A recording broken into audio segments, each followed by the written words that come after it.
El arte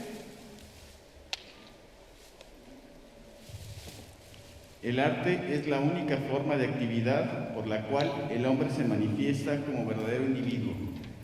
Marcel Duchamp. El Ayuntamiento de Zapopan, a través de la Dirección de Cultura, junto con la Universidad Guadalajara La Mar, les da la más cordial bienvenida, amigos todos, en este día que coincidimos por tercera ocasión para celebrar el Día Mundial del Arte. Tengo el honor de presentar a los distinguidos miembros del Presidium, a quienes les solicito subir al nombrarlos. Licenciada Mayra Beatriz Quitroser, jefa de la Unidad de Fomento Cultural del Ayuntamiento de Zapopan, en representación del licenciado Luis Gerardo Asensio Rubio, director de Cultura Zapopan.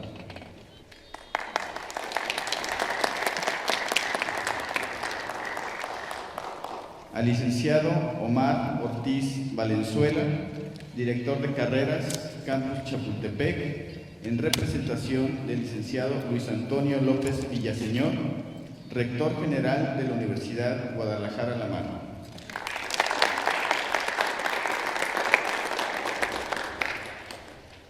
A la doctora María Elena Cervantes Sánchez, coordinadora de la Escuela de Dibujo y Pintura del Ayuntamiento de Zapopan.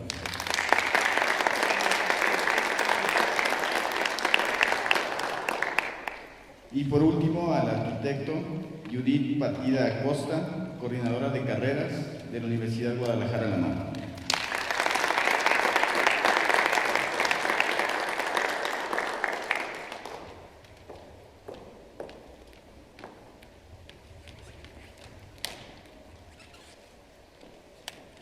Agradecemos a nuestros invitados del Ayuntamiento de Zapopan y de la Universidad Guadalajara La Mar que nos distinguen con su presencia. Muchas gracias por estar aquí con nosotros. Para conmemorar el Día Mundial del Arte, los jóvenes artistas en formación han organizado un banquete de actividades a realizarse a partir de hoy y hasta el próximo jueves 22 de abril. El programa lo pueden consultar en la información que recibieron vía electrónica. A continuación, solicito la presencia en este estrado del licenciado Omar Ortiz Valenzuela, director de Carreras Campus Chapultepec de la Universidad Guadalajara La Mar, para que nos dirija un breve mensaje.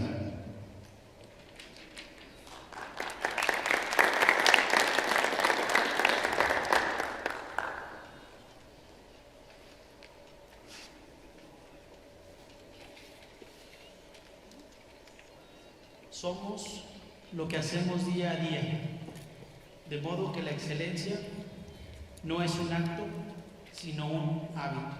Aristóteles. Muy buenas tardes. Quiero agradecer a las diferentes autoridades municipales que hoy nos acompañan y nos honran con su presencia. Asimismo, a nombre de Universidad La Mar y de nuestro rector, el licenciado Luis Antonio López Villaseñor, quien les envía un fraternal saludo, queremos reconocer y felicitar al selecto grupo de estudiantes, docentes y ponentes que hoy participan en la tercera edición de Art Fest, organizada en conjunto con el Ayuntamiento de Zapopan. Muchas felicidades y les deseo mucho éxito en las actividades.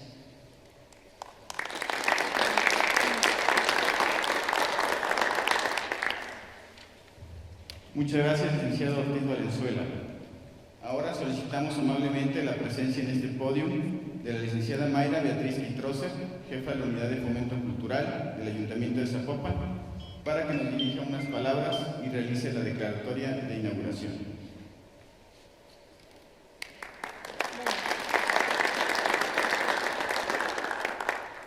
Vamos a ver si me escuchan bien con todo el público. ¿Se oye bien? Perfecto. Vamos allá. A nombre de la Dirección de Cultura de Zapopan y en representación de su director Luis Gerardo Asensio Rubio, les doy la más cordial bienvenida a la tercera edición del Art Fest. Hoy arrancamos un evento de 4 días en el que celebramos el Día Internacional del Arte por todo lo alto. Y sobre todo, con aquello que sabemos hacer mejor, que es reunirnos e intercambiar procesos, técnicas, perspectivas y especialmente la experiencia humana. Este año, más que nunca antes, este etéreo espacio entre nosotros se ha llenado de ojos por encima de los cubrebocas y se ha faltado mucho de nuestro tacto y nuestras sonrisas. La verdad es que nos extrañamos. Hemos aprendido en este tiempo lo frágil que es el ser humano, lo mucho que nos importa la vivencia del otro, aunque ese otro nos resulte confrontativo. De tal modo que hoy festejamos esta posibilidad de encuentro con un mayor deseo y más gusto que en otras ocasiones. Creo que nunca nos vemos con más gusto que este año. Cada vez que nos juntamos es una fiesta. Sirva este ArtFest para renovar los lazos que nos unen, los proyectos compartidos y la complicidad que forjamos cuando estamos juntos. Agradezco en nombre del equipo de la Escuela de Dibujo y Pintura de Zapopan la presencia de cada uno de ustedes, la participación de la Universidad Guadalajara, muchas gracias, y especialmente a Mara Ortiz que nos acompaña hoy. Disfruten pues de este preciado momento, sean todos muy bienvenidos. Y siendo las 12:39 de ese día lunes 19 de abril, perdón, con la fecha un poco perdida ya. 19 de abril, 12:39 horas, doy por formalmente inaugurado esta tercera edición de la ArtFest. Bienvenidos.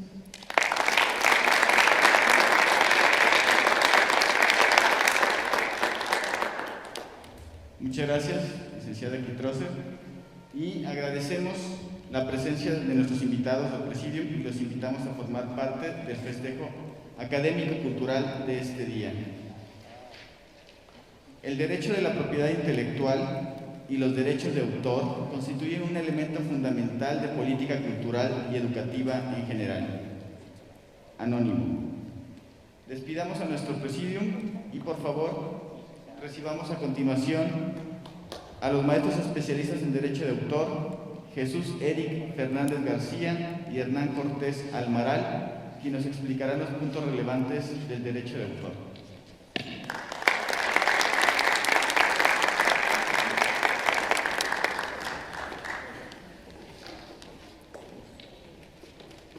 Me voy a permitir quitarme el cubrebocas, ya sanitizamos el micrófono.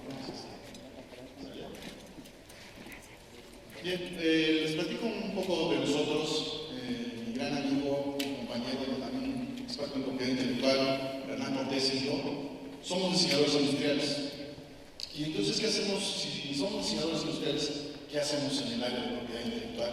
Bueno, definitivamente la gente creativa lo que menos nos gusta saber, o sea, por experiencia, es cuestiones ni administrativas, ni contabilidad, ni de leyes. Mientras ejercía el diseño, siempre pensé que las leyes eran un somnífero, ¿no? ¿Por qué? Porque apenas leía una ley y no pasaba del 5º artículo cuando ya me estaba durmiendo. Y creo que la mayoría pensamos igual. Sin embargo, y yo lo digo de manera muy personal, cuando en algún momento me piratearon una máquina, porque me especialicé en maquinaria para industria alimenticia, en el diseño de maquinaria para industria alimenticia, me doy cuenta de la necesidad de realmente saber sobre las leyes. Y entonces es como un empresario de aquí de Guadalajara, que siempre reconoceré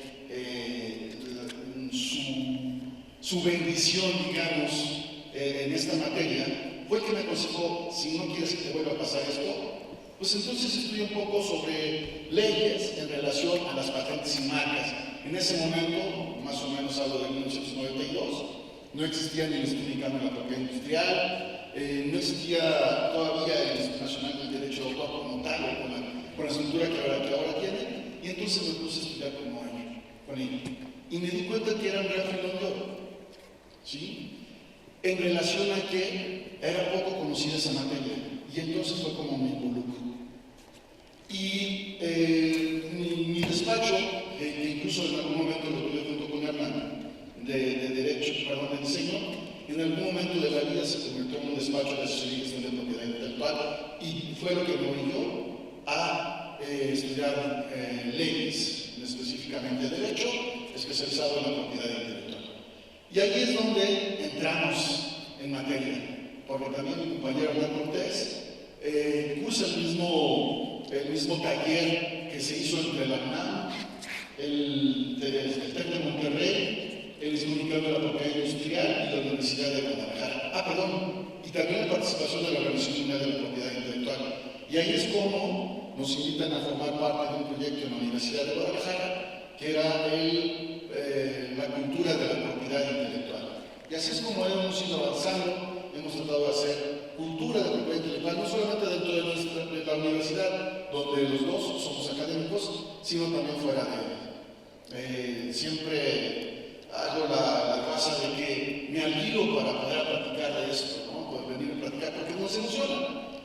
Y precisamente para quitarle esa rigidez al derecho, hemos hecho una muy buena mancuerna, tanto Hernán como yo, en hablar sobre estos temas. Y lo que hacemos es darle un sentido un poquito más coloquial. Así es que en algún momento nos permitirán o nos perdonarán porque nos vamos a bajar, incluso vamos a hacer preguntas al auditorio, porque sé que la interactividad es muy importante. ¿Sale? Así es que, amigo hermano. Con todo respeto para mi amigo abogado, cuando los abogados hablan de esto, son bien aburridos.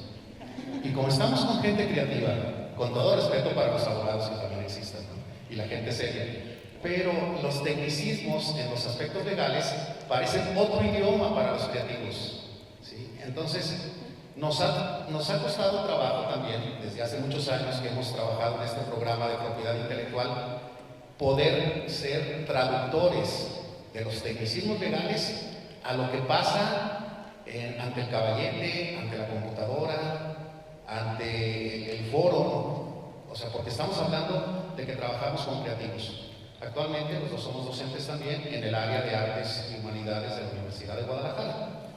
Y como ya comentó el maestro Eric, a mí también me sucedió. Alguna vez me pidieron unos diseños para cabinas de videojuegos. Los jóvenes no van a saber de qué hablo, pero otros sí me entenderán, ¿no? Después de presentar mis propuestas, híjole, pues es que ninguna nos gustó, pero gracias, dibujas muy padre. Era diseñador, pero dibujaba muy padre, ¿no? Meses después me encuentro ya en las salas de juegos de la ciudad, esas cabinas con mis diseños. Así es, oh Dios, entonces yo me las fusilé, ¿qué sucedió aquí? Y no fue una sola vez la que pasó por el estilo, igual que mi amigo, fue que, oye, ¿cómo le hago para que no me vea la cara de creativo? De inocente, palomita. Y me dicen, pues, prepárate en propiedad intelectual. Y sí teníamos la cara de cuata. ¿Qué es eso?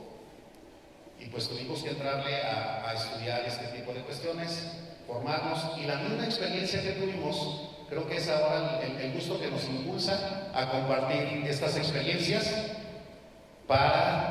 no solo para evitar que suceda, sino para difundir el ejercicio del derecho pleno que tiene todo creativo, todo artista, todo inventor, para poder no solo hacer lo que le da la gana, sino vivir adecuadamente de lo que hace de sus productos. Eso es por lo que estamos hoy. Agradecemos la invitación también del Ayuntamiento de Zapopan. Como decía también Eric, nosotros casi pagamos porque nos alquilen para hablar de esto, así que las asesorías y todo eso ya después, si salen clientes, serán bien atendidos en el despacho. Pero por lo pronto, cuando sea que haya que hablar de esto y de difundirlo, cuenten con nosotros, ahí estaremos. Aceptamos todo tipo de invitaciones para hablar de propiedad intelectual. Bien, entonces, por la estructura que tenemos aquí, Hernán, nos hace el favor de hablarle, por favor. Bien, precisamente de verdad me voy a bajar. Hoy que estamos hablando sobre el Día Internacional del Arte, es importante que podamos entender de dónde surge esto, de dónde surge este reconocimiento y de dónde viene la normativa en relación a esta materia.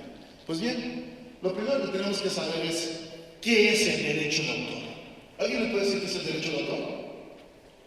Digo, todos somos, de alguna manera somos autores, ¿no? En la parte de atrás tenemos un voluntario, doctor.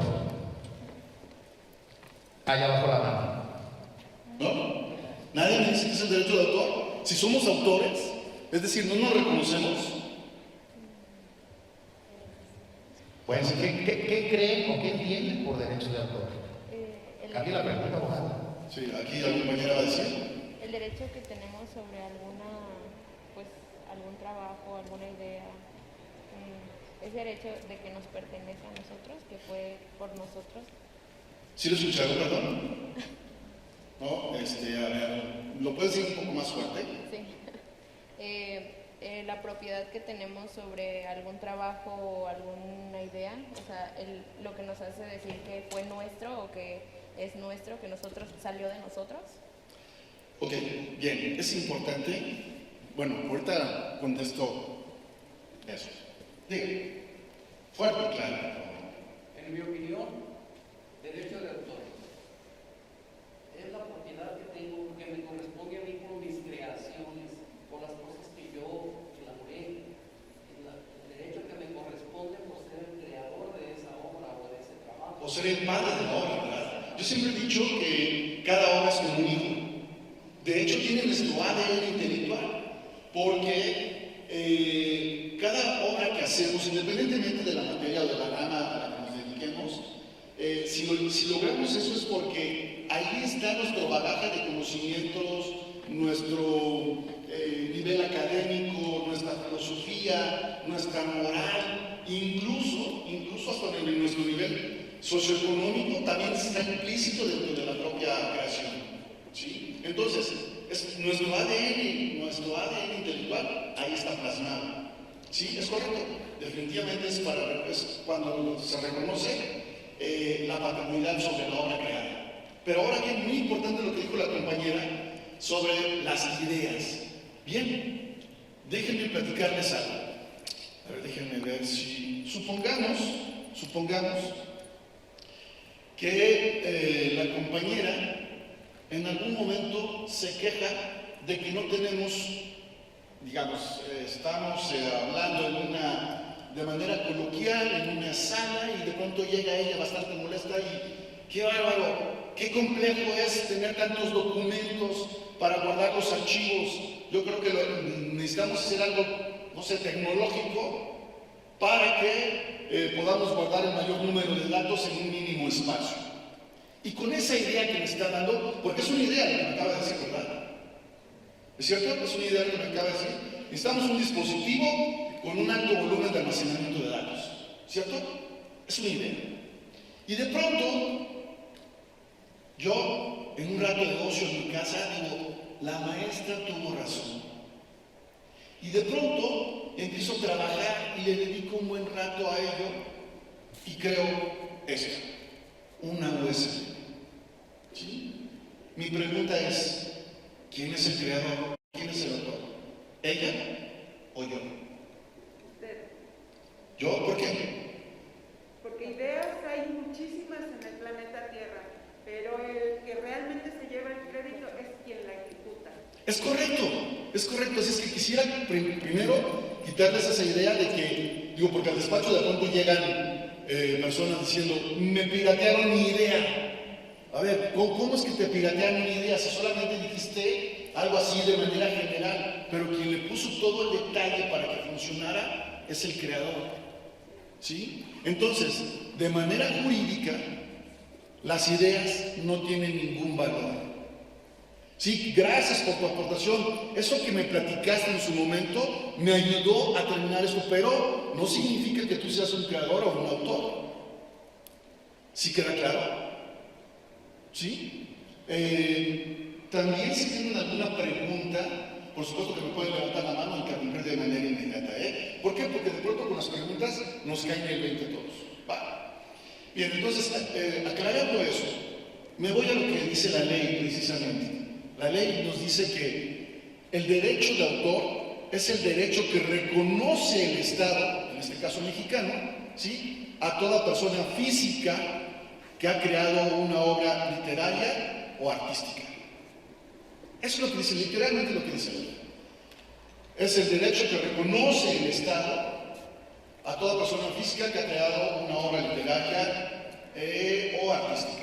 Y me refiero a que reconoce porque mucha gente pensamos, de hecho yo era uno de esos equivocados, que pensaba que la ley me da derecho, que la autoridad me da derecho. No, no nos lo da, nos reconoce en calidad de ciudadano, ¿sí? Y en este caso muy particular, en calidad de autor de una obra. ¿Sí queda claro? Entonces, las leyes no me dan derecho, la autoridad no me da derecho, me lo reconoce. Maestra. Justamente de manera reciente las comunidades indígenas han estado batallando por el derecho colectivo de autor de sus bordados, ¿verdad? Ajá. Pero tú dijiste que la ley reconoce el derecho de una persona física, o sea que una persona moral no puede registrar un derecho de autor. Bien, tenemos dos cosas diferentes, ¿sale? ¿Por qué? Porque dentro de la normativa también existe la autoría y la titularidad, ¿va?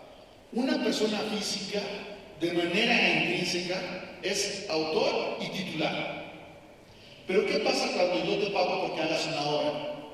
¿Sí? En ese momento el que paga tiene la titularidad de los derechos patrimoniales y se van a respetar los derechos morales, que ya hablaremos un poquito de ello.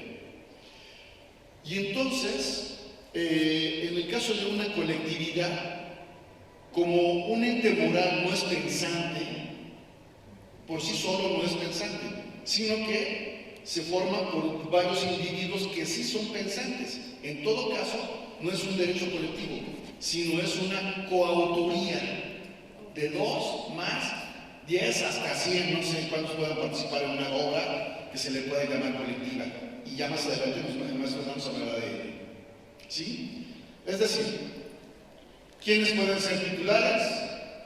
Aquel que paga una obra, aquel que te condiciona con una obra, o aquel que te ofrece una relación laboral, por supuesto pagada para que tú desarrolles lo que tus habilidades te permitan. ¿Sí me explico?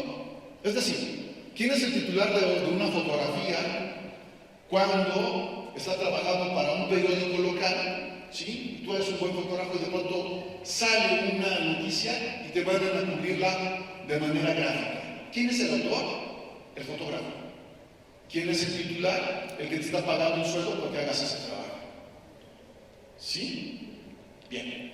Ahora, por eso hay que leer las letras chiquitas de los contratos laborales. Por supuesto, de hecho, la propia ley dice que toda creatividad o toda participación creativa dentro de una empresa debe tener una remuneración extra, ¿sí? Sobre todo cuando hay un fin de lucro muy particular, ¿va? Pero bueno, esos ya son detalles que en otro momento lo podemos hablar. Hablaremos, por ejemplo, de contratos, sería muy padre hacer algo así. Bien, entonces, si me das la hora, por favor. ¿Qué es un autor? Finalmente, digo, con todo lo que hemos dicho, ¿qué es un autor? Ya hablamos de los derechos, pero ¿qué es un autor ahora?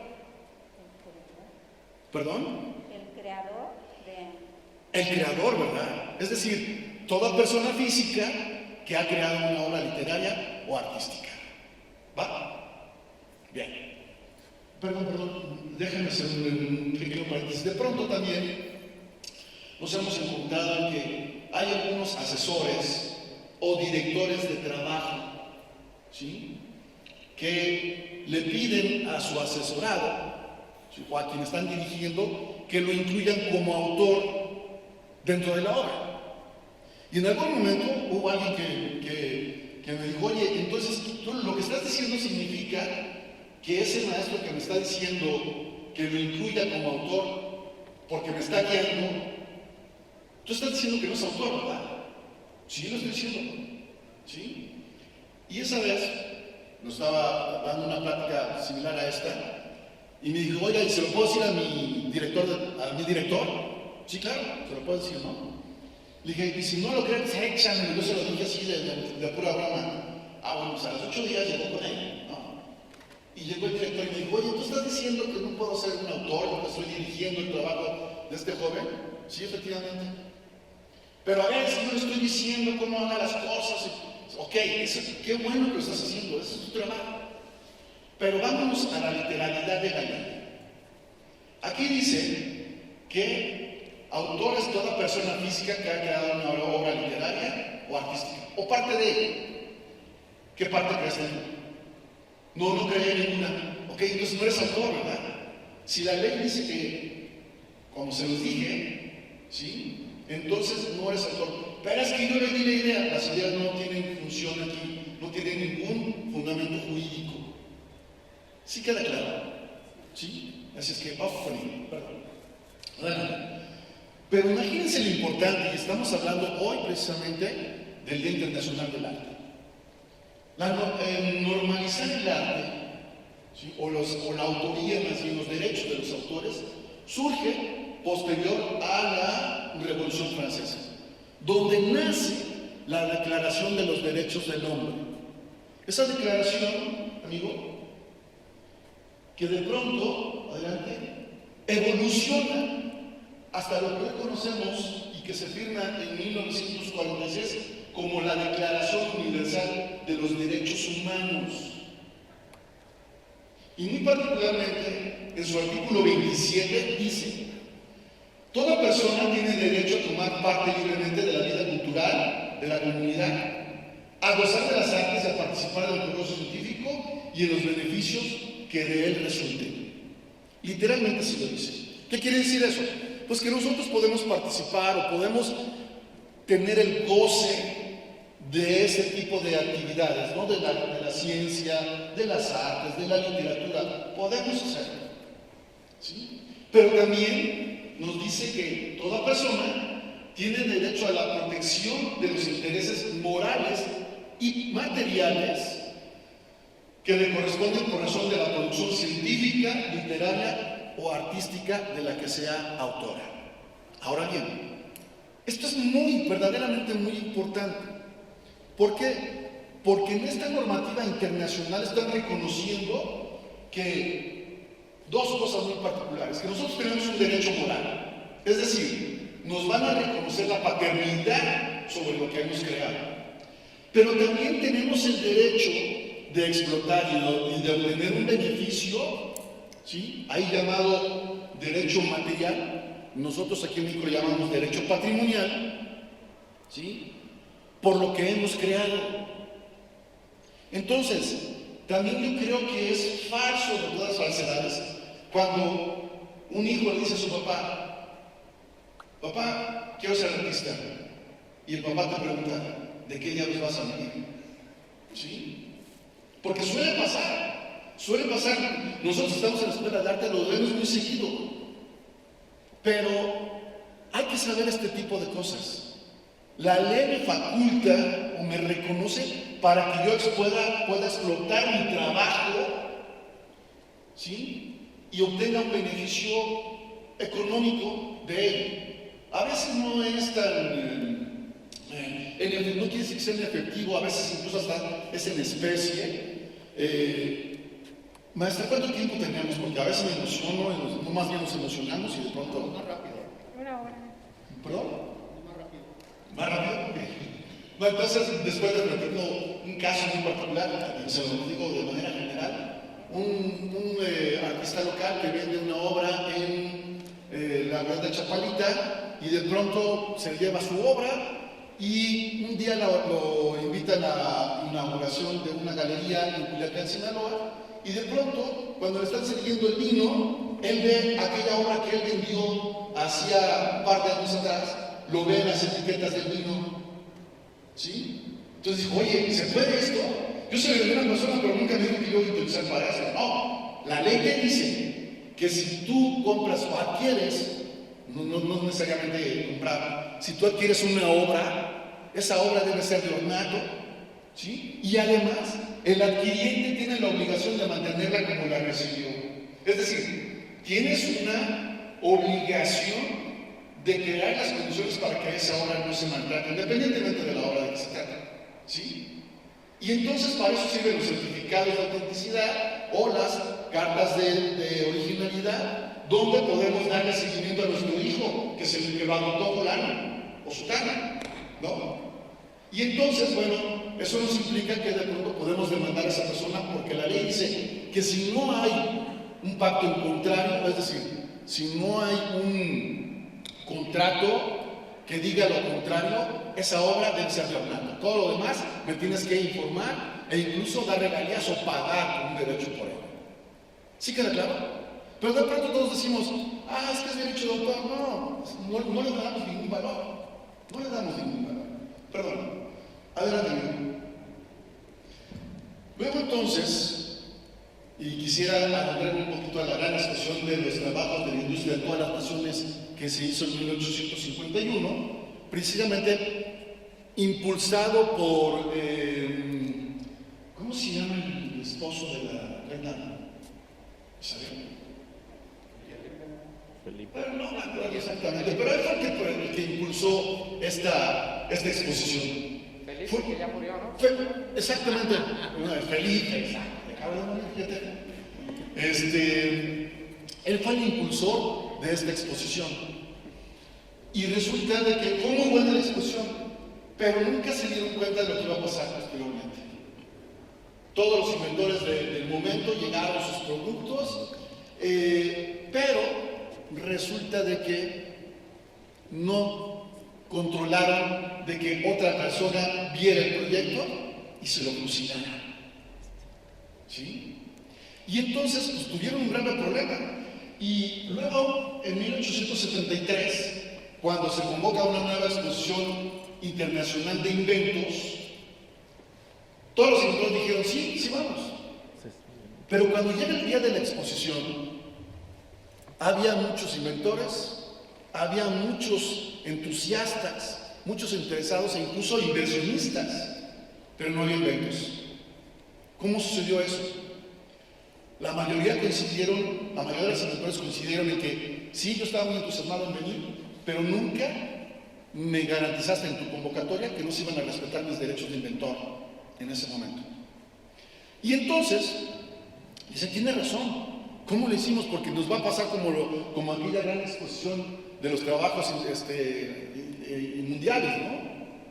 Y se ponen a trabajar y sacan una convocatoria nueva. Solicitamos la presencia de la gente creativa para que nos ayude a crear un documento para normar la propiedad industrial, en ese momento es la propiedad industrial, ¿sí? Para crear un documento donde las naciones se afilien a él y respeten todos y cada uno de ellos, de esas naciones, el derecho de los inventores, o más bien lo que se le llamó entonces la propiedad industrial, que tiene que ver con los inventos, como las patentes, por ejemplo, o los signos distintivos, como las marcas. Entonces, por ahí se junta mucha gente, pero por ahí había un chaparrito. Yo quiero participar, soy gente creativa, quiero participar. Y entonces llega el momento de las reuniones, de las mesas de trabajo para crear el documento, y fue cuando llega el chaparrito y se presenta, ¿no? Oye, ¿tú quién eres? Soy Víctor Hugo, soy gente creativa. ¿No?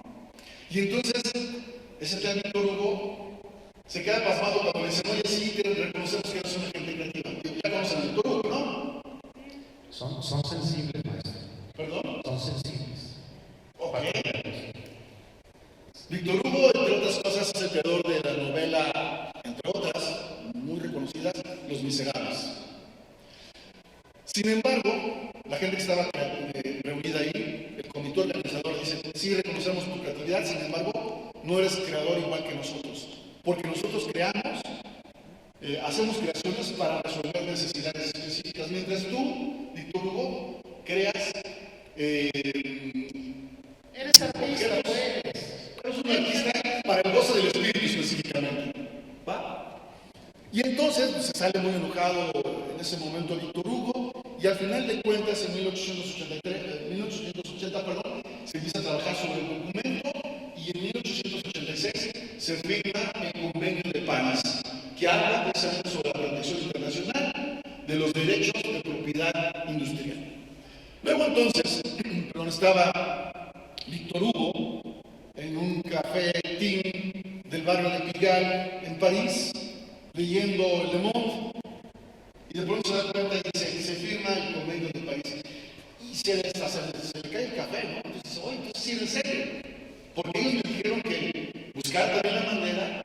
proteger a los derechos de autor. Y entonces se pone a trabajar, se pone las pilas, Víctor Hugo, y empieza a juntar a sus amigos literatos, de danza, de teatro, de música, a toda la gente creativa para las artes y la literatura. Y así es como en 1886 se firma el Convenio de Berna, que tiene 3 principios. El trato nacional. ¿Qué significa el trato nacional? Bueno, que si yo soy de Timbuktu, o de Argentina, o de Australia, y voy a Inglaterra, o a México, ¿sí?, me van a dar el mismo trato exactamente que a los autores locales. No se me va a pedir más nada que a los autores locales. Bueno, hay algunas cosas que son obvias, ¿no? Por ejemplo, la traducción, en el caso de la literatura. ¿Va? Ese es el trato nacional. Somos autores aquí y en China, ahora sí. Luego viene el principio de la producción automática, importantísimo que lo sepan, por Dios. Importantísimo. Tanto el Convenio de Berna como la Ley Federal del Derecho de Autor, que es la que nos supera aquí en México, menciona que en el momento mismo que estamos creando la obra, en ese momento nos convertimos en padre de la misma. Y por supuesto, ¿sí?, se crea un vínculo jurídico. ¿Qué quiere decir eso? Que no hay necesidad del registro para que se me reconozca la paternidad sobre lo que he creado. ¿Sí queda claro? Maestro. Perdón. No es maestro. A ver, ¿qué opinas al respecto? No, sobre que en el momento mismo que estás creando la obra, ya eres el padre de ella. Y creas un vínculo jurídico. Entonces, ¿para qué registrar? ¿Cómo para qué se registra? ¿Para que se te pueda remunerar? No. Hay gente que no registra y puede hacer lucro con sus obras.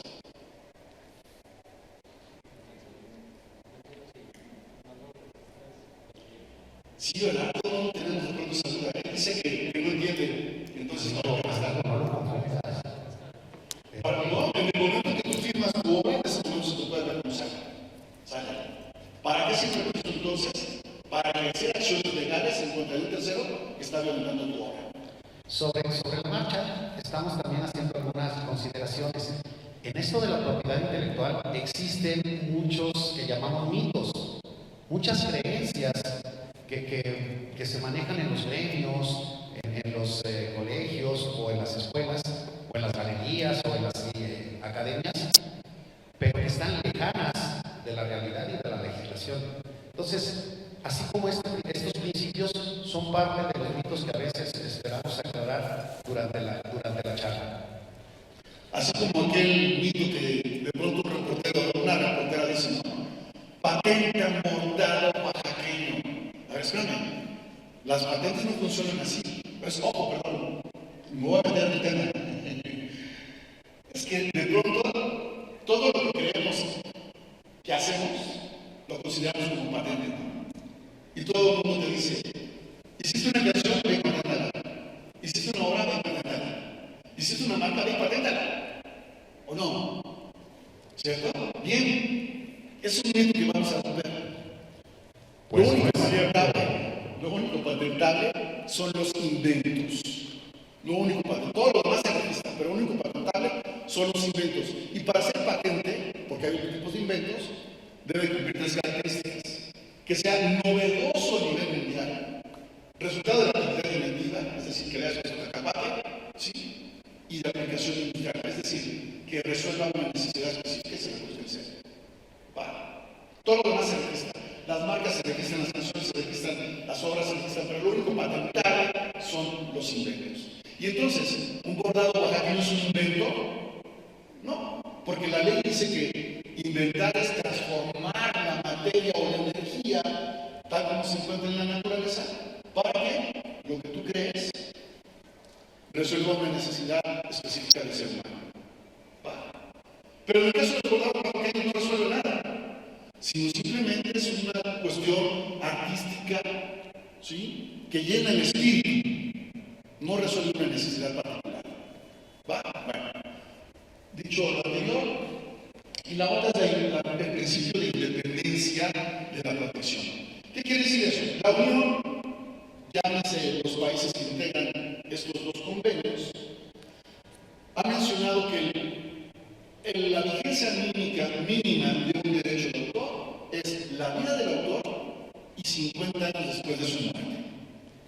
Sin embargo, en el caso de México particularmente dijo, bueno, sí, basado en el principio de la independencia, yo no quiero que sean 50, yo quiero que sean 100 para los autores. Es decir, es la vigencia del autor aquí en México es la vida del autor y 100 años después de la muerte del mismo. ¿Qué quiere decir eso?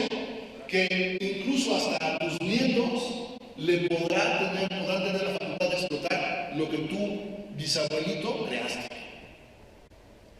Por ahí conozco, no lo digo porque puedo meter en camisa de once varas, pero hay gente que conozco que vive todavía en su vida han trabajado, pero cada vez que sacan algo de la obra de su papá, pero que se les sabe, me debes.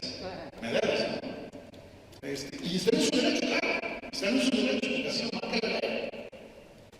Adelante, mi amigo.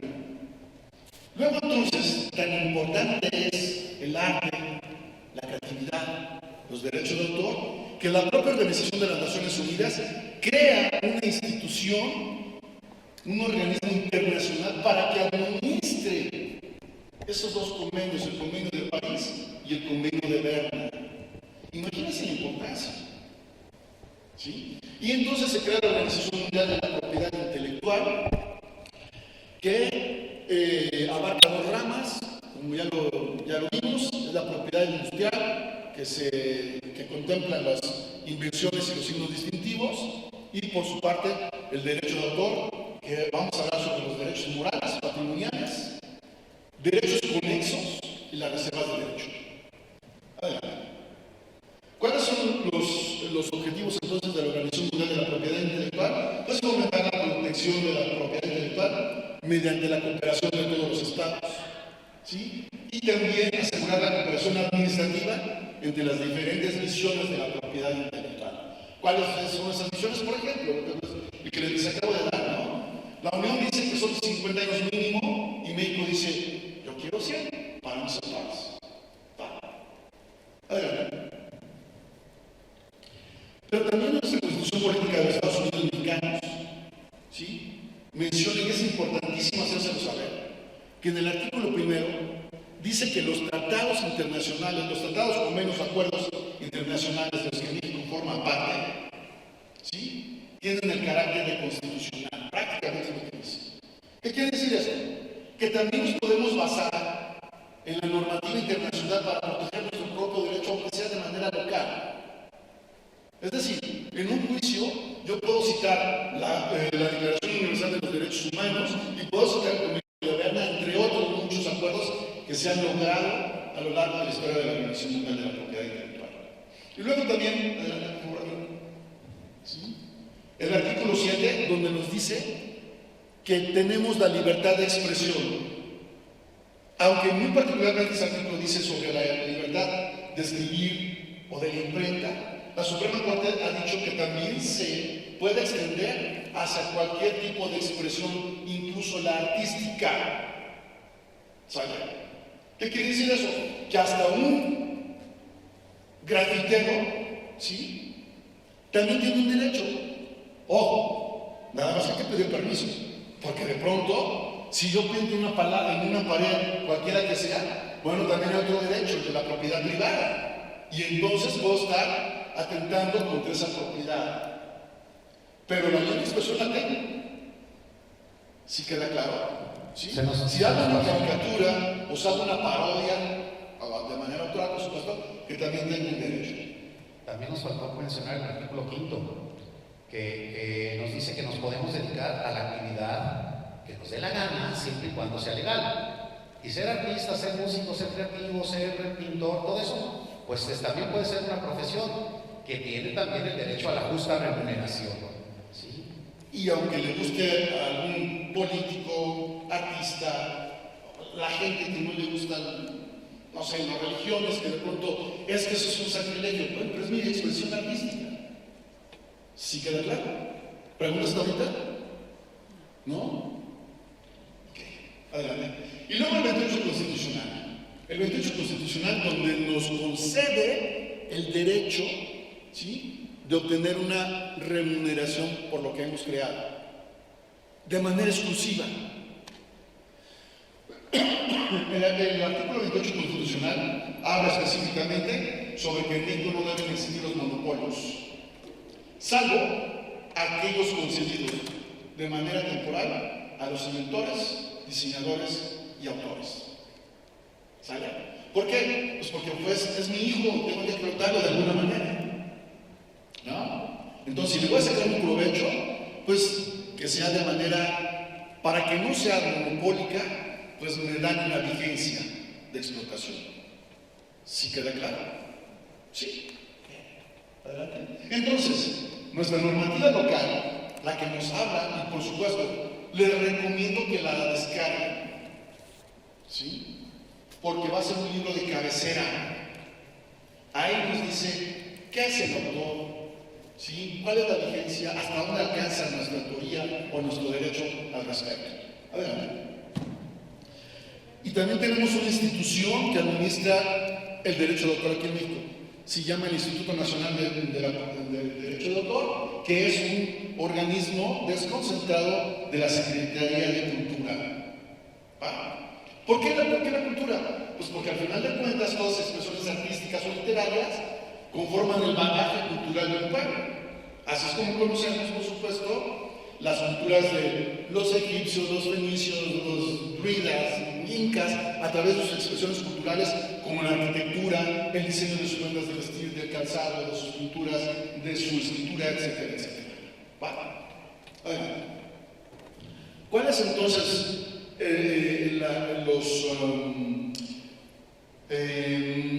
el pretexto, entre comillas, para que exista el derecho de autor?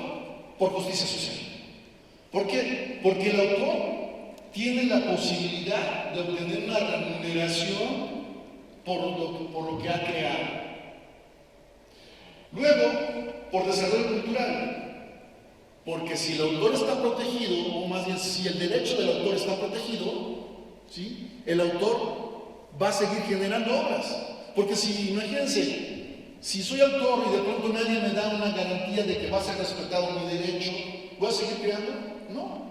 Como le pasó en la Alemania occidental hace mucho tiempo, ¿no? Cuando digo todos de todos, no hay reconocimiento de autores ni nada, todos del pueblo, hubo mucha gente que huyó de él, ¿sí? Porque no había ni reconocimiento como la autoría, ni el beneficio de obtener un beneficio económico por lo que has creado. De orden moral, ¿por qué? Porque se debe respetar cualquier expresión de los autores. Y finalmente, el prestigio nacional, porque incluso la OMC, la UNESCO y otras instituciones internacionales han mencionado que para medir la cultura de un pueblo, incluso también se debe de medir el número de registros, de solicitud de registro, y también la capacidad creativa, literaria o artística que tiene ese propio pueblo. Adelante. Y bueno, para entrar en materia, el derecho de autor tiene dos tipos de derechos que son reconocidos por la ley: el derecho moral y el derecho patrimonial. Que voy a hacer una analogía, ¿sí?, con sus reservas, por supuesto, pero creo que con esta analogía puede quedar más claro cuál es la dualidad indisoluble del derecho de autor en relación al derecho moral y al derecho patrimonial. Y lo voy a relacionar con el matrimonio, ¿sí? ¿Qué es, literalmente, qué significa matrimonio? ¿Alguien me puede decir? Una sociedad, ¿no?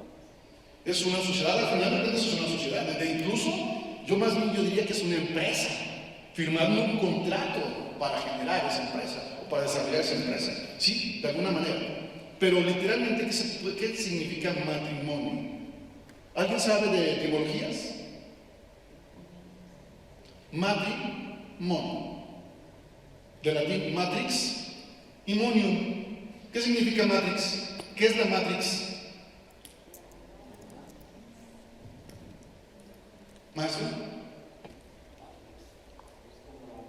Es la madre, efectivamente es la madre.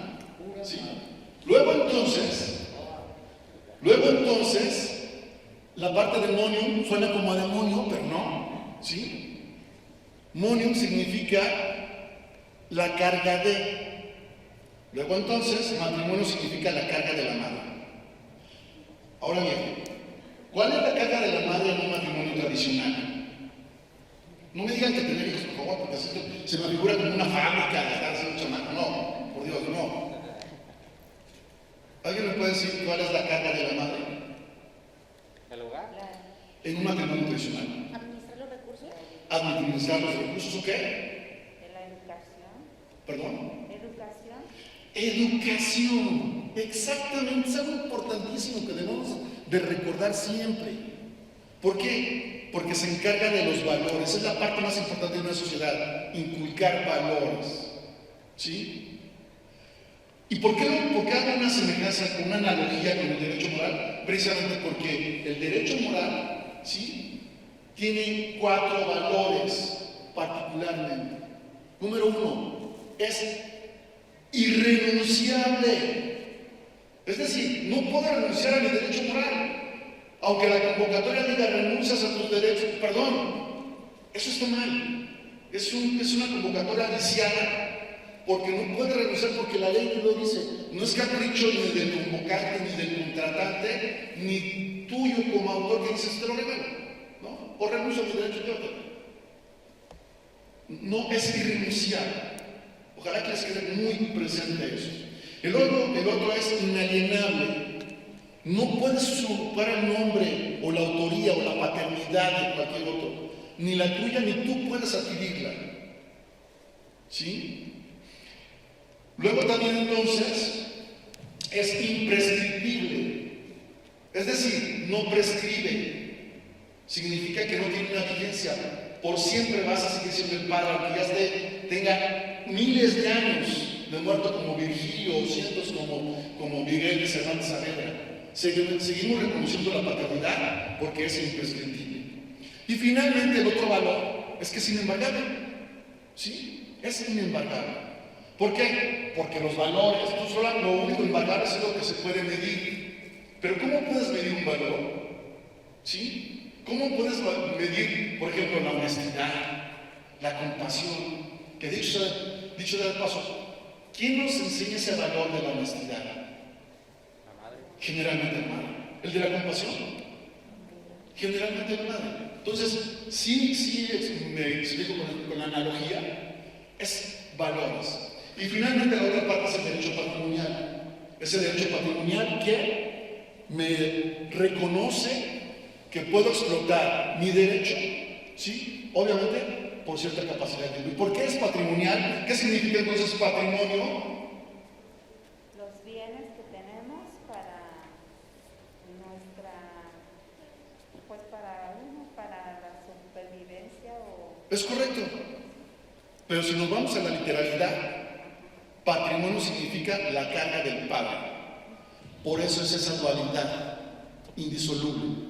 El matrimonio y el patrimonio forman una empresa. ¿Sí queda claro? Y entonces lo mismo pasa con el derecho moral y el derecho patrimonial. ¿Ustedes creen que porque alguien adquirió mi obra tiene derecho a hacer lo que quiera con ella? No, en absoluto. No tiene derecho.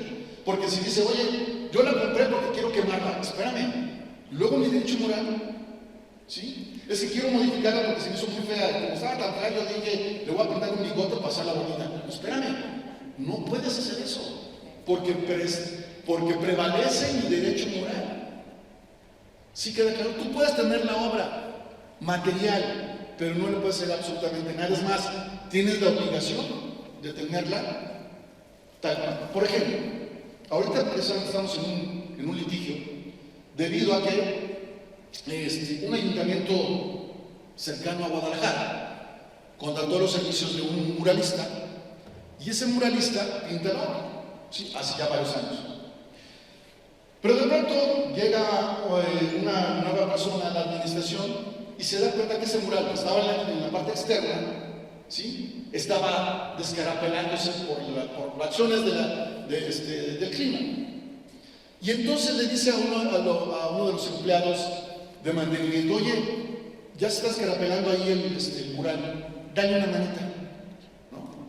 Y entonces le da una manota, yo diría, de tal manera que, pues por supuesto, cuando el autor vaya a presumir su obra de unos parientes que llegan a Estados Unidos, oye, fíjate que te quiero enseñar la obra que hice aquí, ¿no?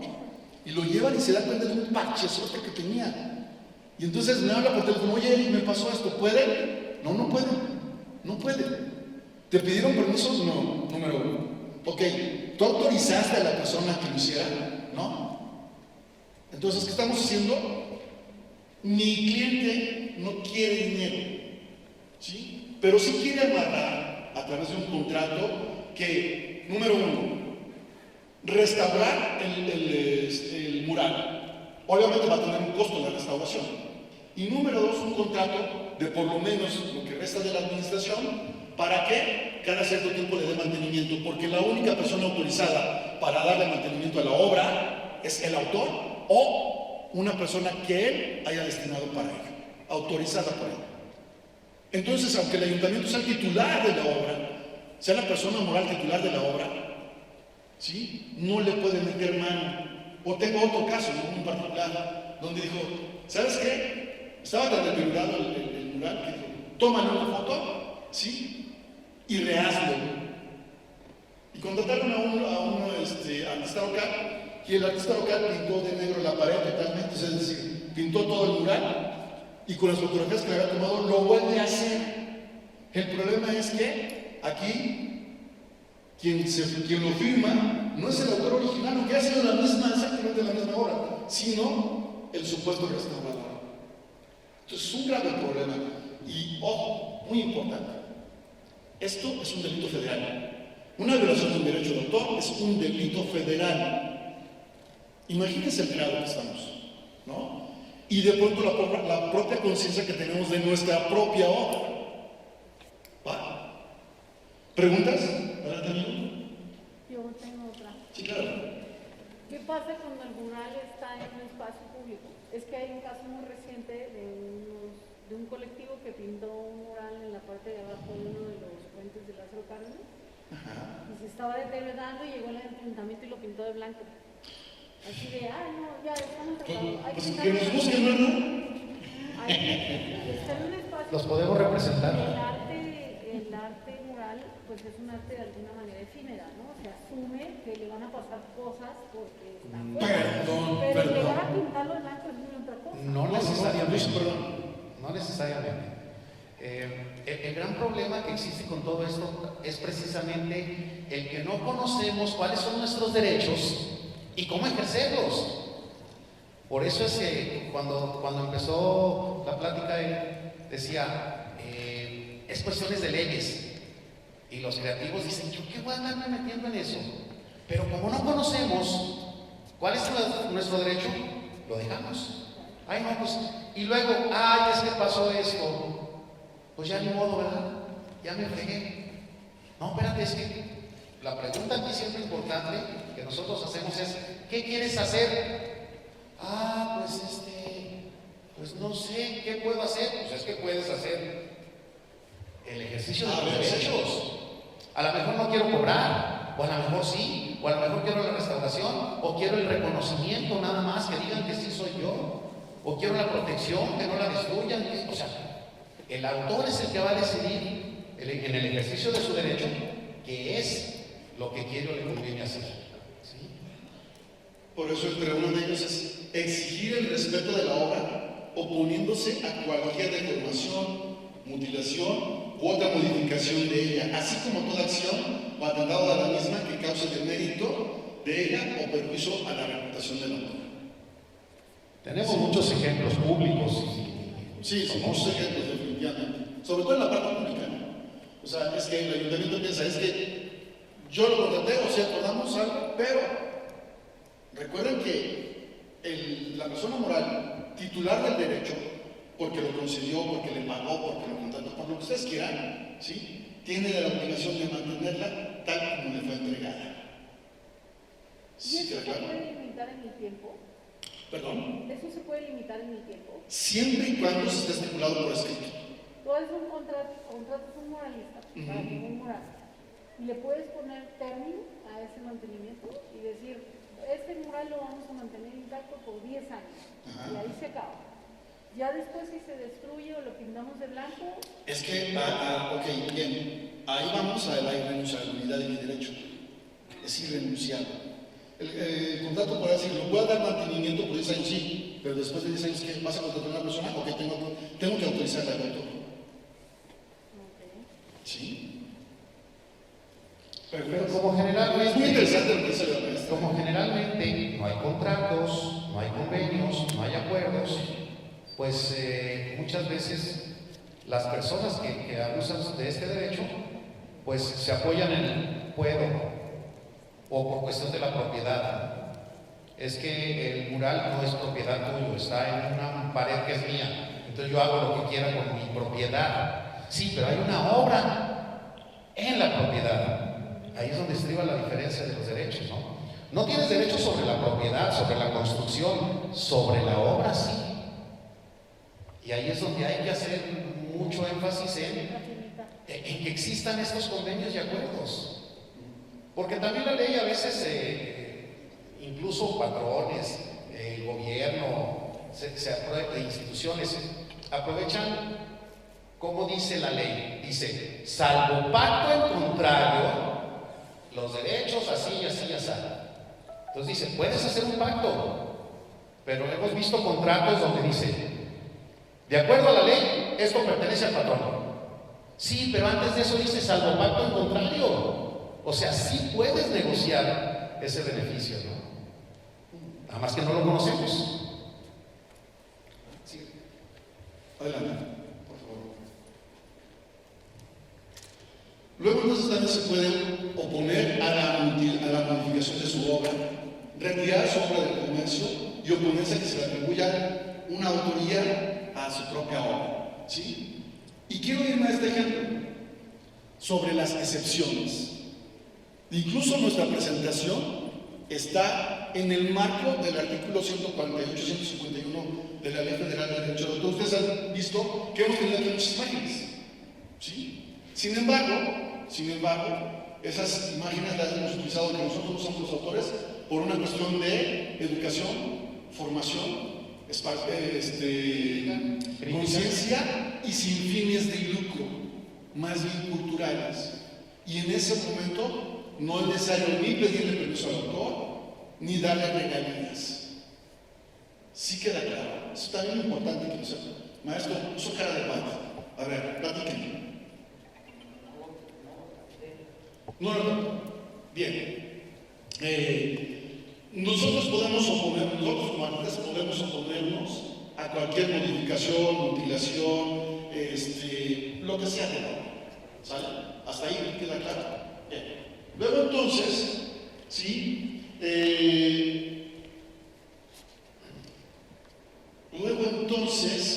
Tendríamos que respetarse el propio derecho del autor, ¿sí? Específicamente en su derecho moral. Debemos de separar, aunque son indisolubles, debemos de separar el derecho moral del derecho patrimonial. No sé si le queda claro. Darles un crédito, pero que no genera un crédito. Sí, claro. O sea, yo por ejemplo, dice, si usted se fija, cada una de las láminas, excepto esta, porque nunca encontramos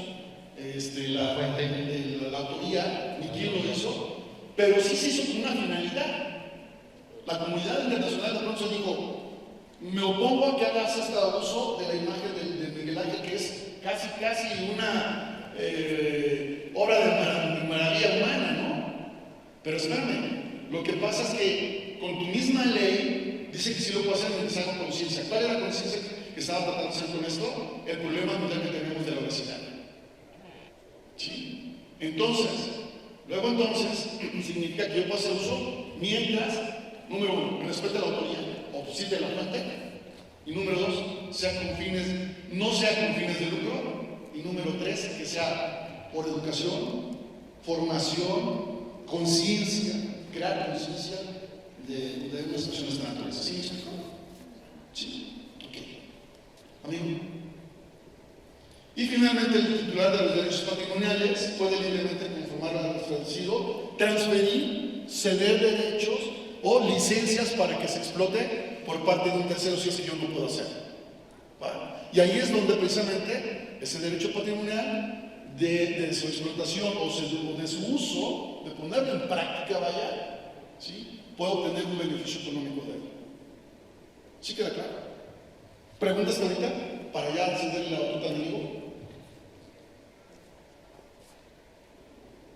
Bien. ¿Cuánto dura un juicio después? Todo depende. Mira, déjame platicarte una cosa que es parte de nuestro know-how, ¿sí? Vamos a sentarnos. Es parte de nuestro know-how, ¿no? Pero van a aprender muchas cosas. Por ejemplo, dentro del derecho mexicano hay lo que se llama el derecho histórico mexicano, ¿sí?, que es yo te creo lo que tú me dices. ¿Va? ¿Qué quiere decir esto? Que cuando tú registras una obra de derecho de autor, estás ejerciendo ese derecho, ¿sí? Y sucede como sucede en las películas de los gringos cuando van a hacer una declaración y ponen la mano en la Biblia y dicen, ¿juras decir la verdad y nada más que la verdad? Lo juro. Ah, bueno. El derecho de autor es declarativo, porque nadie puede demostrar una autoría. Aunque tú estés viendo que una persona lo esté haciendo en ese momento, tú y yo no sabemos si la maestra, ¿sí?, vio una imagen y el día de hoy, para engañar al mundo, dice, lo vas a ver de ustedes y se pone a pintar. Nadie sabe. Por eso es que es declarativo. De hecho, cuando se te entrega un certificado de derecho de autor, dice, te entregamos este certificado bajo con estos fundamentos jurídicos, pero dejamos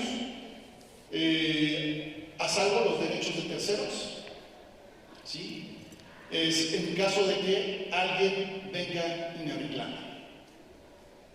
¿Sí me explicó? Porque eso de pronto es un poco confuso, ¿no? Y tiene que ver mucho también con las variaciones dependiendo del sentido de la demanda, del pleito o de la querella, dependiendo, porque puede hacerse por vía civil o incluso por vía penal. Entonces, perdón, ya nada más siguiendo, sí, claro, por supuesto. Entonces, siguiendo con eso, ha habido momentos en que, si alguien, lo hemos tenido, en el caso en particular, ¿no?, es que él no es el autor, soy yo. ¿Sí? Le digo, ok, pues el juez nos va a decir, pues a ver cómo le hacemos. Y yo la primera prueba que ofrezco, aunque a veces es impugnable, digo, ok, yo tengo a mi cliente que dice que él es el autor y tú dices que tú eres el autor. Invalida lo que dijo mi cliente. Entonces, vamos a la prueba de polígrafo, ¿no? ¿Cuál es el polígrafo, verdad? ¿Sí? El detector de mentiras. Y la mayoría se echa para atrás en el momento. Porque es como algo psicológico, ¿no? Es como un golpe psicológico. Híjole, me van a descubrir. Y entonces en ese momento llegamos a un acuerdo, se acaba. Pero hay momentos en que el juicio, sobre todo cuando es contra una autoridad, se puede llegar incluso hasta la paz y nos podemos ir hasta 2 años. Pero el dinero nunca llega tarde. ¿Sí? Es importante saberlo.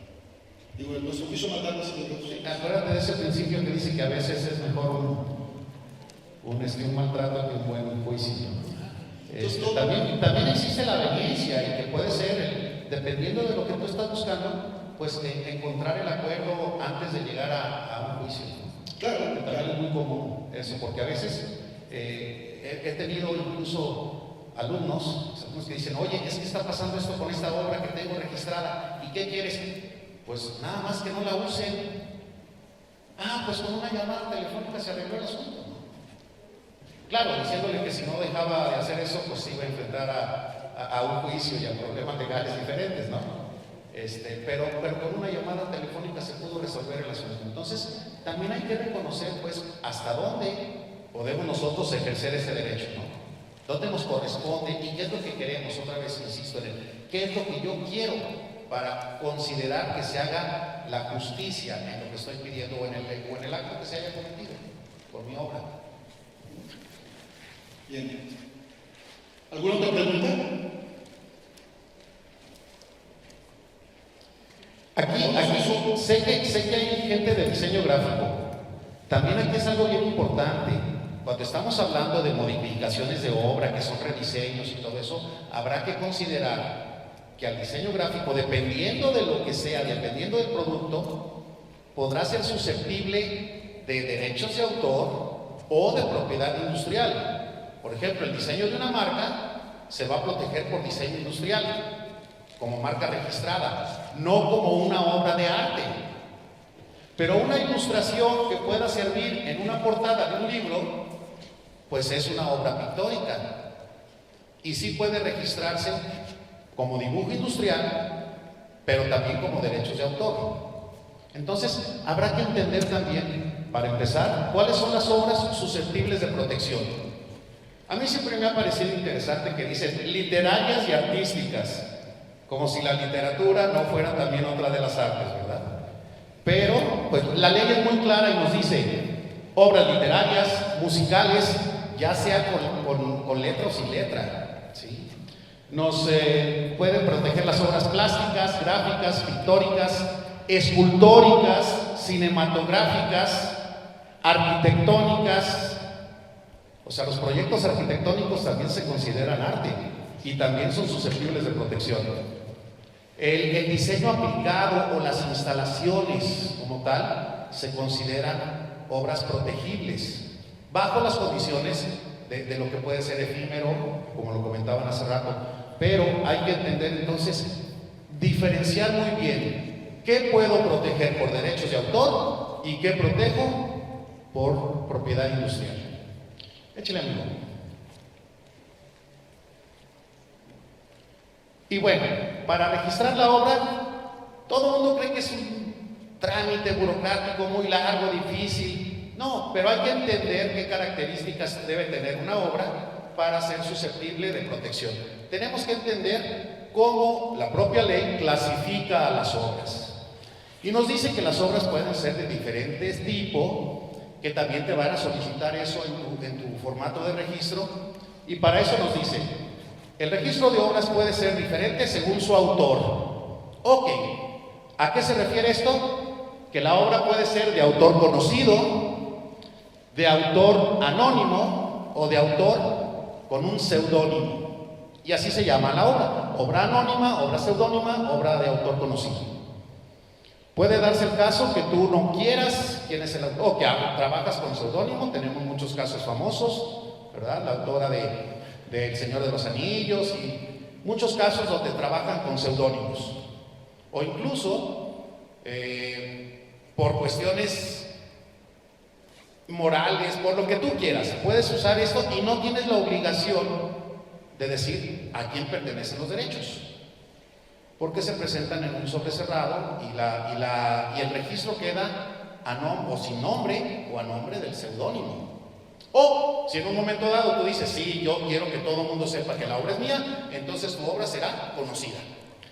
Por otra parte, tenemos, según la forma de comunicación, que las obras pueden ser divulgadas, inéditas o publicadas. Es muy común también, y yo lo veo con muchos de nuestros estudiantes en la Escuela de Artes, que dicen que ellos hacen su obra casi como terapia, ¿no? Hice mi obra y luego, pues abajo del colchón o al closet, porque es para mí. Bueno, pues esa será una obra inédita, nadie va a conocer, nadie va a saber que están ahí, ¿no? Hasta que después de que van y lo encuentran muerto y se encuentran que ahí tiene un montón de obra, ya sale. Y entonces todas esas obras que nadie conoce son obras inéditas. Tenemos obras divulgadas. Por ejemplo, ahorita yo les diría, ¿saben qué? Con motivo de este festival, hice un poema y lo voy a compartir con ustedes. Y declamo ese poema. Esa sería una divulgación de la obra. Y quedó solo aquí. Bueno, sin el streaming y sin la grabación. ¿Sí? Quedó entre cuates, entre un público mínimo. Esa es una obra divulgada. Pero cuando yo la pongo al acceso de la gente o del público en general, es decir, yo la pongo en una galería, No quiere decir que todo el mundo va a entrar a la galería y va a conocer mi obra, pero está disponible para que cualquiera la pueda ver.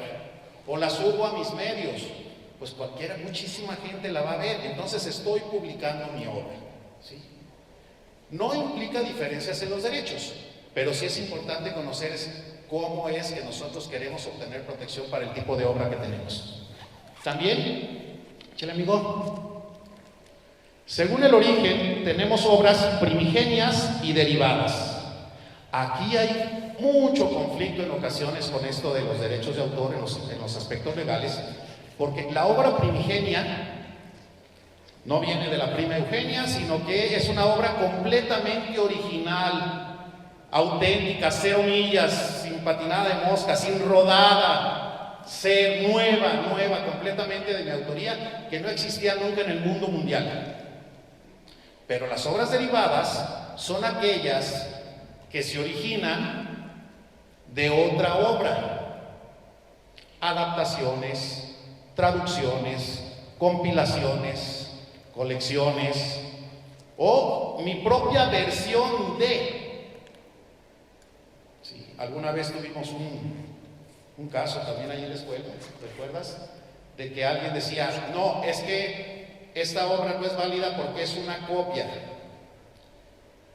Y lo que sucedió es que alguien dijo, voy a tomar una obra de un artista famoso y la voy a convertir en algo que me gusta a mí, que es la ilustración de tipo historieta japonesa, anime. Y esa obra de Rembrandt ahora tiene su versión en anime. Eso es una copia. Bueno, tomó como base una obra, pero no es igual. Tomó algunos elementos de los personajes, de los colores, de la composición, pero se convirtió en otra obra completamente diferente. Ahí podemos hablar entonces de obras derivadas. Pero mucho cuidado, porque en ocasiones nada más cambiamos los nombres y decimos es una obra derivada. Pues no, es una copia tal cual, y esa es una invasión de derechos. Pasa mucho, por ejemplo, con las obras de teatro, ¿sí? No sé qué ha pasado. ¿Cómo? No sé qué ha pasado. Algo falló. Decía alguien en el trabajo, patrón, algo falló. ¿Qué dices? En lugar de que se llame Romeo y Julieta, pues le ponemos otro nombre, y en lugar de los Montejo, ¿no? ¿Qué eran los Los Montesco, ahora son los Pérez, ¿no? Y los González, y en una colonia, o sea, a ver, espérame, si la adaptación no implica cambios sustanciales, no es una obra derivada, es una copia. Entonces hay que tener mucho cuidado con esto de las obras derivadas. Un caso muy famoso, ya habían visto el Che, ¿no, verdad? Sí. Esa misma fotografía del Che Guevara, ¿la retachas tantito? Esa. Ustedes saben que esa fotografía ganó un premio de periodismo, pero esta fotografía, bueno, esta imagen que conocemos nosotros del Che Guevara, incluso en calcomanía en alto contraste y todo eso, fue una derivación. La fotografía original muestra al Che con varios personajes en el fondo de un edificio. O sea, este es un recorte cambiado de su fotografía original, que incluso era a todo color.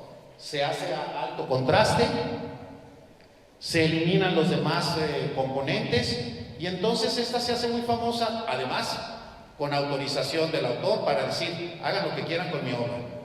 Y se generaron esta serie de derivaciones. Luego se queja mucho, después seguimos diciendo, ¿qué pensará ahora el autor de adaptaciones o de obras derivadas como esta, ¿no? Por la idea misma del personaje y todo su valor simbólico al ponerlo ahora con esta nariz de payaso, ¿no? Esa sería otra cuestión muy discutible, que no tiene nada que ver con la cuestión de derechos. ¿Es una obra derivada? Sí. ¿Permitida? Sí. ¿Y que se puede proteger a tu nombre? Sí, también. Entonces eso es lo importante de entender la diferencia entre las obras primigenias y derivadas.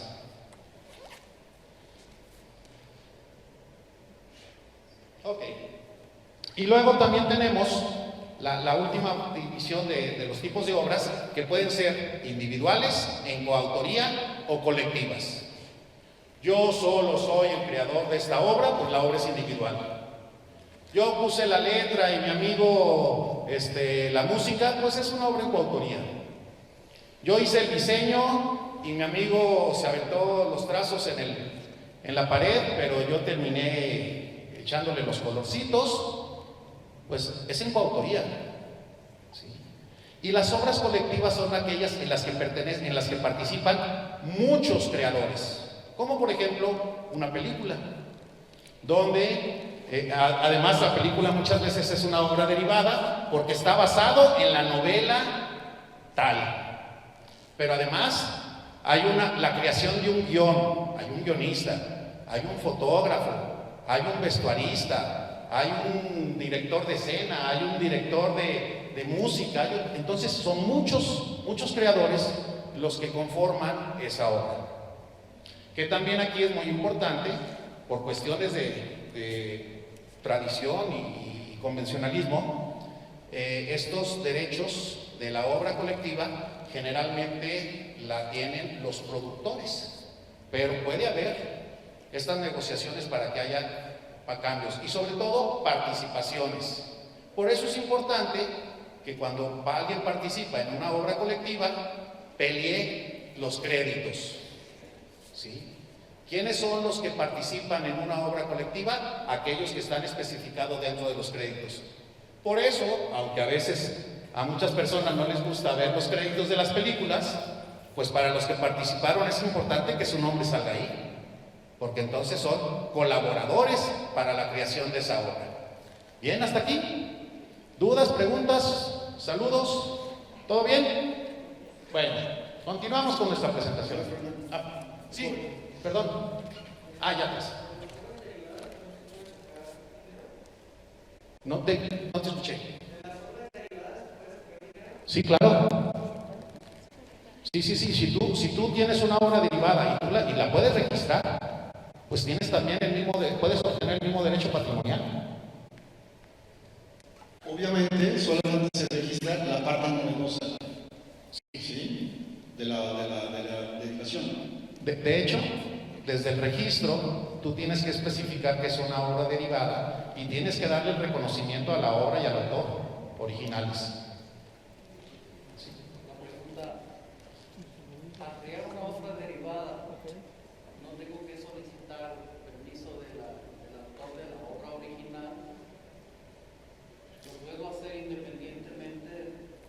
Hay que citarlo, no necesitas permiso, pero como dice Eric y vuelve a repetir.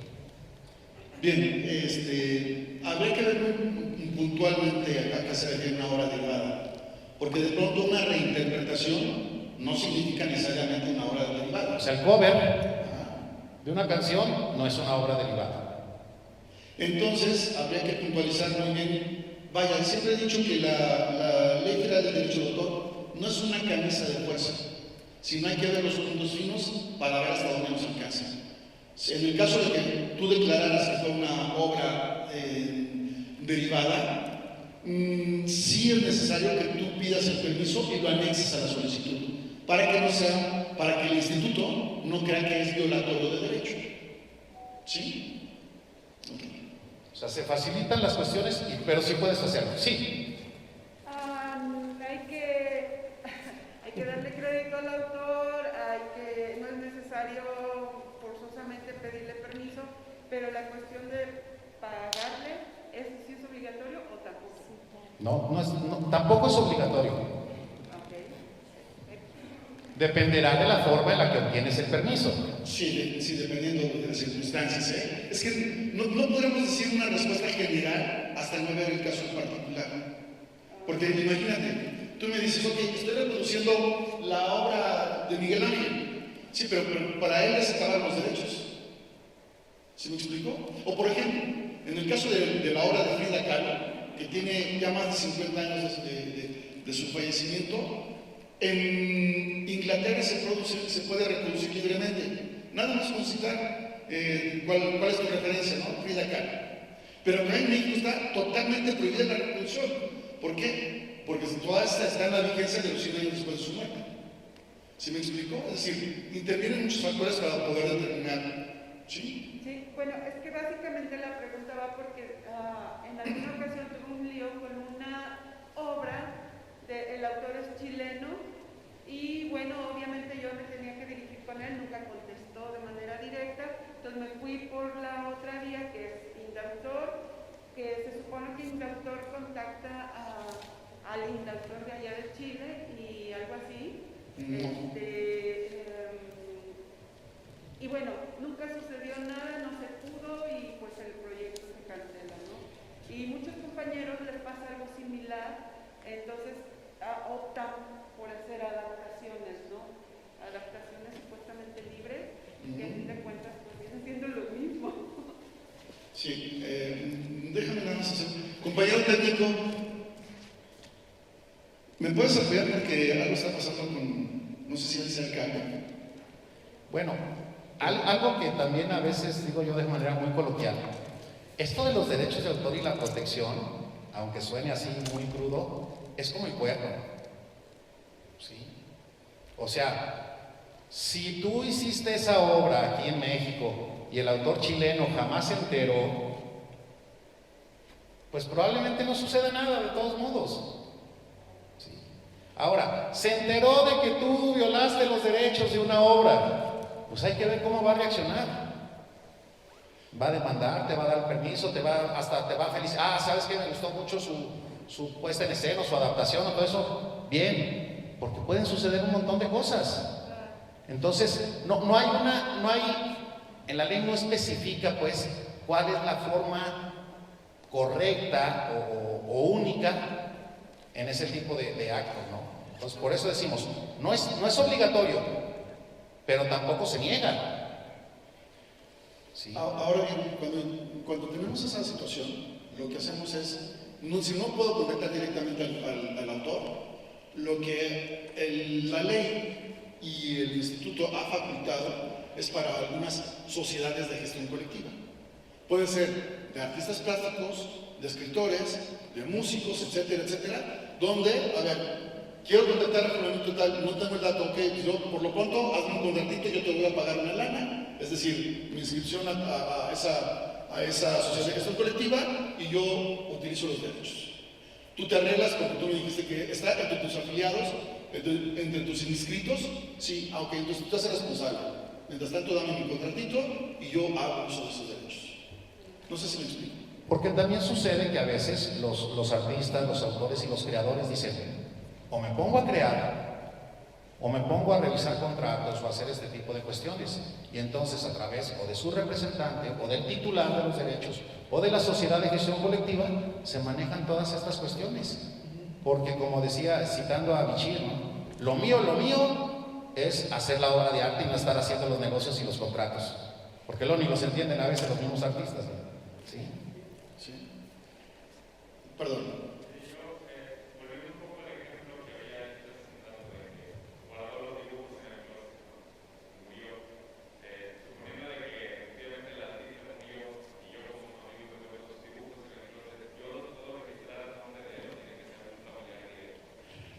No, ahí no se puede registrar porque lo único que puede hacerlo es el autor o una persona expresamente, ¿sí?, señalada a través de una carta poder para hacerlo. ¿Qué pasa en ese caso? Bueno, pues tú la divulgas, ¿sí? Y en ese momento la divulgación se te va a reconocer como el descubridor, entre comillas, de la obra. Ajá. Sin embargo, los titulares del derecho podrán hacer uso o explotar esa parte de la obra. Digo, en algún momento pasó con una obra de Frida Kahlo. Ahora, déjame hacer un paréntesis. ¿Todos han entendido? ¿No hay ninguna pregunta? Para terminar con eso. Ajá, no hay ninguna pregunta porque quiero hacer solo una. ¿No? Bien. Por ejemplo, compañera, en el momento en que se divulga una obra inédita, ¿Cuál es la vigencia de esa obra?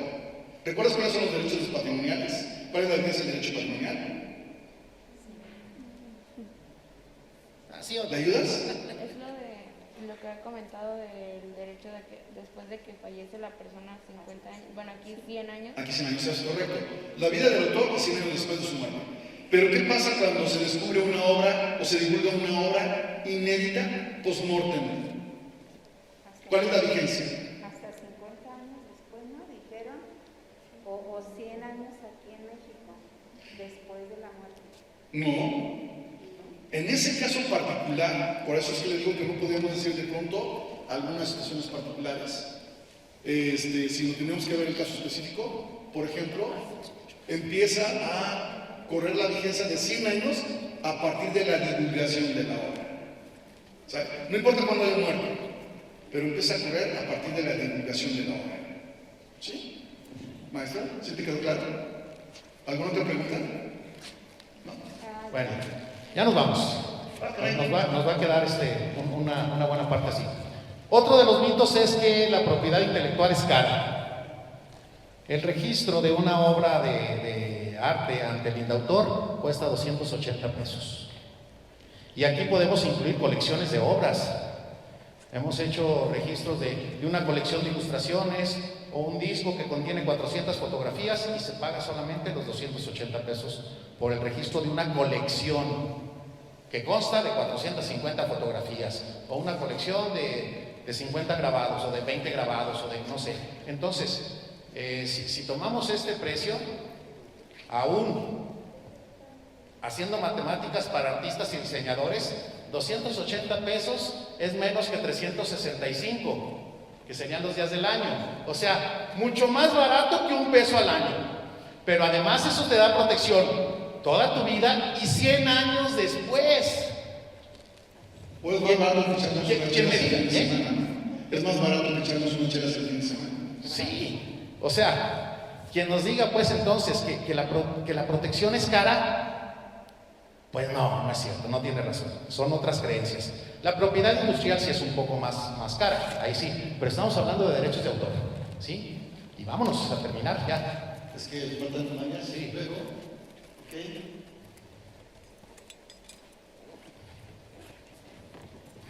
¿Qué no podemos registrar? Bueno, ya sabemos, hace rato mencionamos lo que sí podemos registrar. Ahora vamos a hablar lo que no se puede registrar por derechos de autor. Las ideas como tal, ya sabemos, tienen que estar materializado, tienen que tener un soporte material para que pueda ser registrado. Las ideas entonces, fórmulas, métodos, sistemas, todas estas cuestiones, incluso los proyectos artísticos como tal, tenemos un enorme hueco legal, ¿sí? Una laguna, porque el proyecto como tal se considera pues una idea y entonces no hay modo de protegerlo. Y tenemos con frecuencia que sucede eso incluso cuando se solicitan los concursos para becas, que entra el proyecto para que se haga, ¿no? Entonces no hay modo de proteger este tipo de cuestiones. El aprovechamiento industrial o comercial de las ideas, esquemas, planos, reglas de juegos, este tipo de cuestiones, nombres, títulos o frases aisladas, porque entrarían en propiedad industrial, formatos o formularios en blanco. ¿Sabes qué? Hice un nuevo diseño para un cheque de Santander, de qué sé yo. No dice el banco. Entonces lo puedo registrar. No. El formato de contrato de arrendamiento de inmuebles, no puede ser registrado como una obra artística. Las reproducciones, imitaciones sin autorización de todos los asuntos oficiales, escudos, banderas, etcétera, etcétera, no se consideran obra artística, por lo tanto, no, o sea, hablando solamente del emblema, no se consideran obras protegidas. Textos legislativos, reglamentos y demás no se consideran obra literaria, porque si no también los diputados o los asesores de los diputados pedirían los derechos de autor sobre las iniciativas y los escritos que hacen, y esto puede ser reproducido, copiado, entonces no se permite el registro de todos los textos legislativos y judiciales. El contenido informativo de las noticias no puede ser una obra de arte, es una comunicación, es una noticia. Por eso se pueden hacer los memes.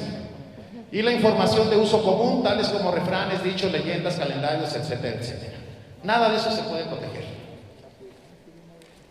Y ya para terminar, tenemos que hay ciertos derechos que pueden ser protegidos de manera muy especial. En este caso, hablamos del derecho de imagen. Por ejemplo, los fotógrafos tendrían que tener el permiso expreso de su modelo para poder hacer uso de esas fotografías, sobre todo cuando son con fines de lucro, ¿sí? De otra manera, esas fotografías le pertenecen al que mandó a hacer el trabajo, ¿sí? O se puede oponer la persona que no quería ser retratada. Solamente puede ser utilizada la imagen de una persona cuando existe este consentimiento. ¿Cuándo es la excepción? Cuando es parte de una imagen global. Por ejemplo, si alguno ahorita tomó una fotografía de aquí hacia el público que está en esta plática, pues no quisieron retratar a la maestra Marilena en especial, que para eso hubiéramos hecho un acercamiento y los tomamos de aquí. Maestra va a ser para tal medio, va a salir en la Gaceta. Ok.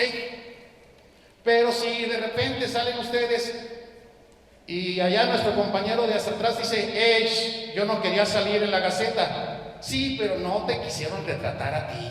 Fuiste parte de la composición y además fue una noticia de que así celebramos el Día Internacional del Arte. Entonces, ahí habría excepción para el manejo y uso de la imagen de una persona. Es bien importante entonces porque la Ley Federal del Derecho de Autor nos habla qué sucede con los derechos de los fotógrafos, qué sucede con los derechos de las obras escénicas, qué sucede con las obras plásticas, qué sucede con cada uno de los tipos de obras. Tendremos estas excepciones para poder manejarlas a la conveniencia en la aplicación del derecho.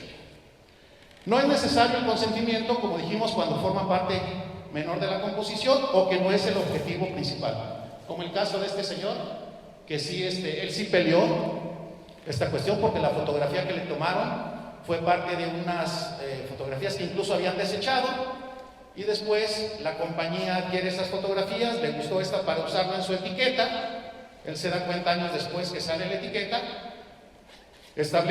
inicia una demanda por el uso de su imagen, la compañía de café le ofrece ¿qué fue? En el 2002, le ofreció $100,000 para que retirara su demanda, ¿sí? Porque él decía que estaban usando su imagen sin su consentimiento. Decían, ya pues, nos ponemos en paz, te damos $100,000. $100,000, que no los ganabas tomando fotos como modelo, ¿no? Finalmente se fue con la demanda y ganó la demanda por más de $15,5 millones, ¿sí? Y así vamos a tener un montón de casos donde como los derechos de autor, cuando son bien capitalizados, pueden generar utilidades. Ya no hablemos de todas las personalidades que tenemos, ¿no? Lo que significan, en este caso, la obra que se ha vendido más cara, una obra plástica de un artista mexicano, una de Rufino Tamayo, que se vendió en más de $7 millones.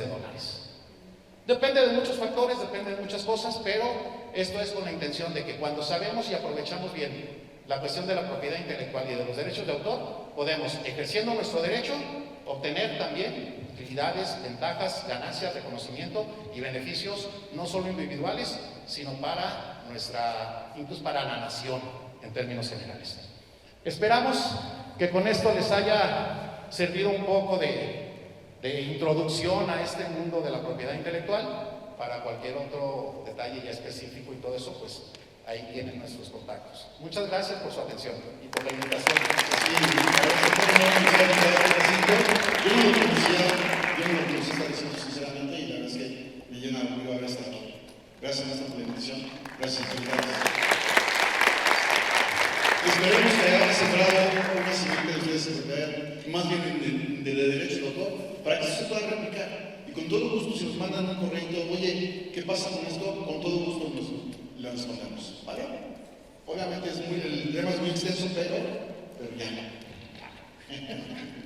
Muchas gracias a los maestros por su participación y antes de que abandonen este espacio, pido a la doctora Marilena Cervantes y al arquitecto Judith Partida que pasen aquí para hacer entrega de sus reconocimientos.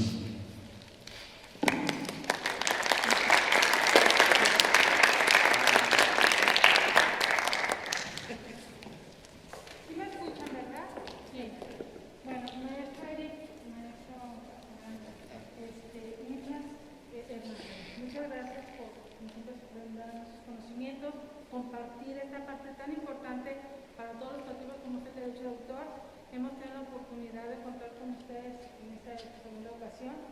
En aquella fue algo que me llamó mucho la atención, de que se pueda registrar un aroma, algo muy interesante. Ahora tenemos otros cambios y por eso se les volvió a invitar, que ustedes siempre están muy vigentes en lo que son las legislaciones del derecho de autor. En este foro se encuentran arquitectos, diseñadores gráficos, pintores y músicos, todos creativos, literarios, compañeros que nos acompañan de artes escénicas, que nos acompañan de otras áreas, y todos tenemos que acostumbrarnos a registrar. No sabemos, no tenemos la cultura del registro de la obra, y como nos comentaba el maestro Hernán, son 280 pesos que gastamos mucho más en una chela el fin de semana. Una chela, porque una chela nos cuesta 280. Pero sí es importante la cultura del registro como creativos y entender que el derecho y el arte no están peleados. Como ustedes saben, yo soy abogado y soy decenal. No está peleado. Mucha gente dice que están locas, son dos cuestiones completamente diferentes. No, van de la mano. En muchas cosas van de la mano. Entonces, de verdad, nuestro reconocimiento, muchas gracias. Y en nombre de el Ayuntamiento de Zapopan, la Universidad Guadalajara la Mar, maestro Jesús X. Fernández García, extendemos el reconocimiento y un pequeño detalle. Muchísimas gracias.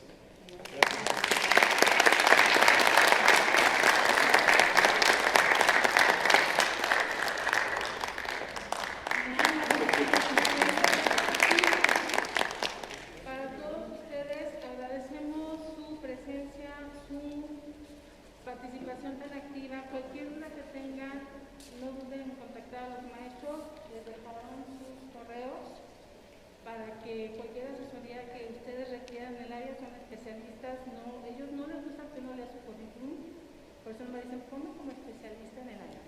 Pero tienen años, fueron encargados en la UDG de esta área, ellos saben perfectamente bien sobre el derecho de autor, lo manejan como pez en el agua, y es muy didáctico, no solamente su manera de exponer a los alumnos algo tan difícil para un artista como es el derecho. Muchas gracias en el reconocimiento. Y los invitamos a que nos acompañen a Enrique Juárez en las diferentes actividades. También les pido, por favor, no tenemos el permiso, lo podemos decir a Morlet. Un aplauso y agradecimiento a Morlet por su acompañamiento.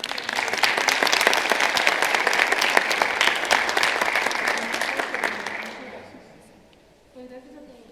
Muchas gracias a todos. Gracias.